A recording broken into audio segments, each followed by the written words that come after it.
Shalom everyone. I am Sarita, a student of the Holy Torah at ACTC Seminary. ఈ వారం తోరా గ్రంథములో 35వ పర్ష నాసో. నాసో అంటే లెక్కించు అని అర్థం.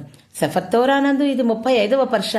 సెఫర్ బెమిత్పర్ లేదా సంఖ్యాకాండములో ఇది 2వ పర్ష.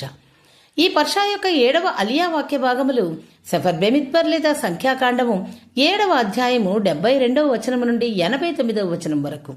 ఈ 7వ అలియాలో పరిశుద్ధ గుడారం యొక్క బలిపీఠ ప్రతిష్టాపన కోసం ఇజ్రాయేలీల గోత్ర నాయకుల నుండి అర్పణలు పూర్తవుతాయి. 12 గోత్ర నాయకులు వరుసగా 12 రోజుల పాటు అర్పణలు తీసుకొచ్చారు. మరియు ఈ అలియాలో 11వ మరియు 12వ రోజుల అర్పణలు అలాగే మొత్తం అర్పణల సారాంశం వివరించబడింది.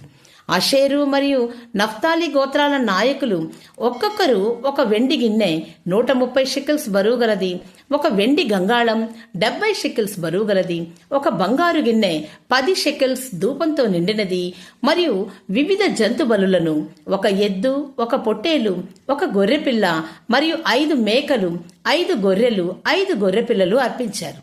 ఈ అలియాలో 12 రోజులలో అర్పించిన మొత్తం అర్పణల సమాహారం కూడా వివరించబడింది.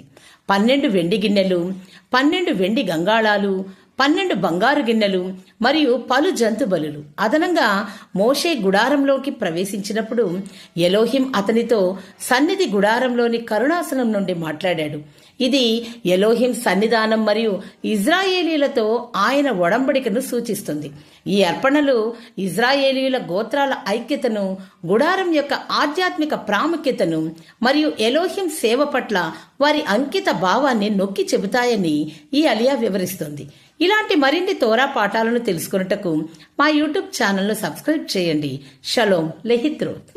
Thanks for watching. Do subscribe our channel. Please like, share, comment and don't forget to click the bell icon for notifications.